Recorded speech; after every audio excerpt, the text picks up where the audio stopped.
Hello everyone, Draconius here. Just coming to teach you guys a little bit about layers.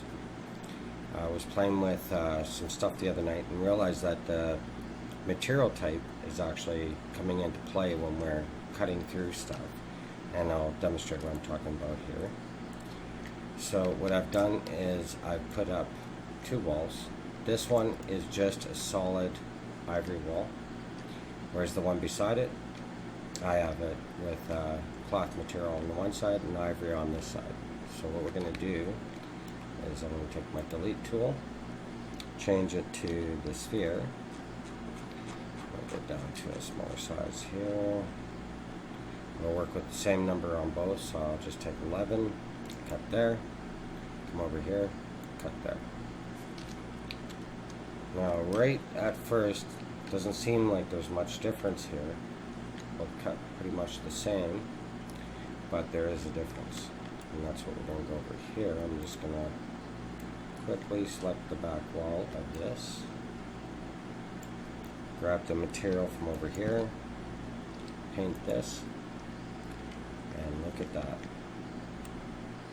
There's a huge difference between the two. Same cut, same setup on the walls, and because of the material, we get a nice clean edge there, and without the material difference, the circle delete decided to draw it in like that. So the material is something that the delete tool is looking at, so we can take that in consideration when building. Another thing, like when we're looking at our arches, same thing happens there as well. Let me just take that same delete, we'll take a piece out of here, we'll go take a piece out of here. So look at that, nice. The line is straight coming through, hasn't pulled any of the voxels over. And if we go and take a slice here and paint it, we'll take a look. And you'll notice, look at all the jaggies. So when it, and look at where it varied the slope in there, just ever so slightly. But what I find is if we allow those artifacts to stay within the work, as we're working, those can pop forward and actually disturb what we're trying to achieve later on. So what I'm proposing is that when you're building, make sure that you're layering your stuff with different materials when you're cutting and doing your geometry. You'll end up with a lot better stuff. Plus this goes a little bit further than that. There's a number system in the game that works really well too, compared to just blindly stacking an arch. Like here, what I've done is I just took one arch from that circle set over here, so just one layer, and I'll just represent what I mean. I just took one ring like this, copied it, and then stacked it on itself. Whereas the other set, I took 3 consecutive rings, so they step up in number. Like a Jawbreaker has layers. If we go with a consecutive number, so this would be like the 48, say, and that would be the 49, the blue one, and that would be the 50, the outer layer. Opposed to just using 49, 49 stacked, 49 stacked, you can see the two different outcomes of our circles. And you can see where this one is going to come out a lot better because the geometry is all lining up really nice. And then we can use that even one step further. What I did was stack that to make this cylinder.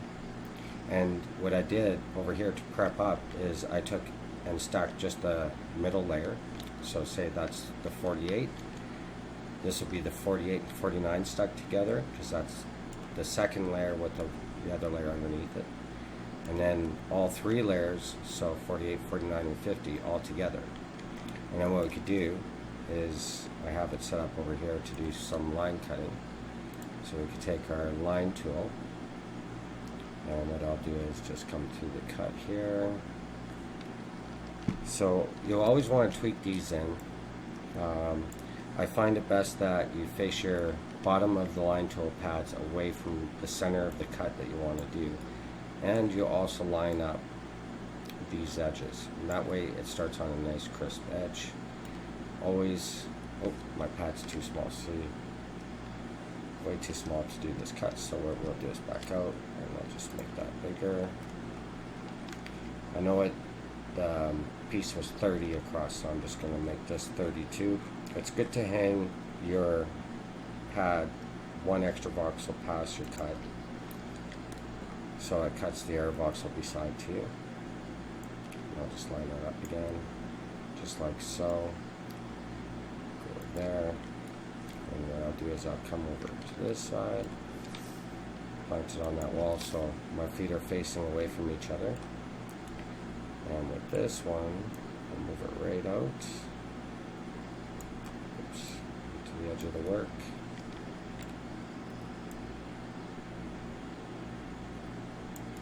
And then we want to come up with a cut through the work, so we want to do an angle on this first layer trim. So raise that right up just like so. And you get to see how the line's going to cut through there. I mean, this is where the creative side's going to come in. So you can see what it did there, it cut through the work. What we're going to do then is copy this.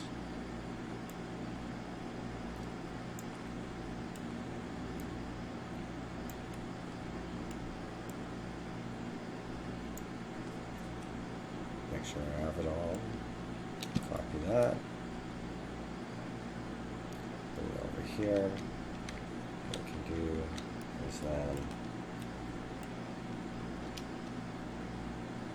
to this one.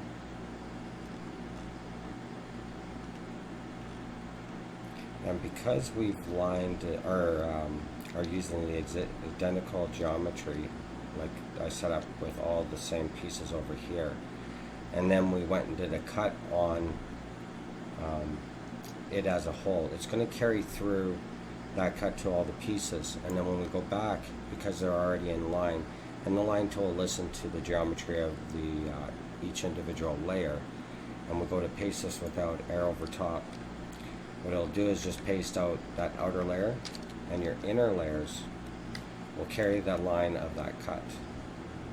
And then what we could do is then take this piece, now that we've inputted that upper layer, we take it, copy it, make sure I have it all, bring it over here, and we'll put it back into our cutting zone, or wherever you have. I mean, you can do this in any which way you feel is easiest for you for using the line tool, slicing, or the circle delete, or for that matter, in the delete tool you can use any of these shapes. All these shapes work with the delete tool. These are not as clean, but they're good. I mean, for what the game's at right now, I'm pretty happy with it. This time let's go and cut, say, a circle out of right here. Just like so.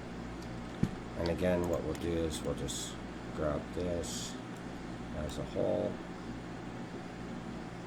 And depending how many layers, I mean, you can go as many as a jawbreaker per se. I was playing around with it last night and I went 6 layers with detail on each one. And we cut that, and then we'll input it onto this back layer. And that was pretty close to that work. I'm just going to move this, just give me a second. I don't have enough room there for it to, before it hits the other work there, so I'll just move this quick. And that's just it. You're always going to work towards the center of the work, right? Because your back layer, or the most inward layer, will be the one that will be the last one you place on. So you got to kind of pre-plan what you're working on this way. But overall, it's a lot easier to get to those outcomes with complex curves on curves and stuff like that. You can do this way with very little effort compared to other ways I know how.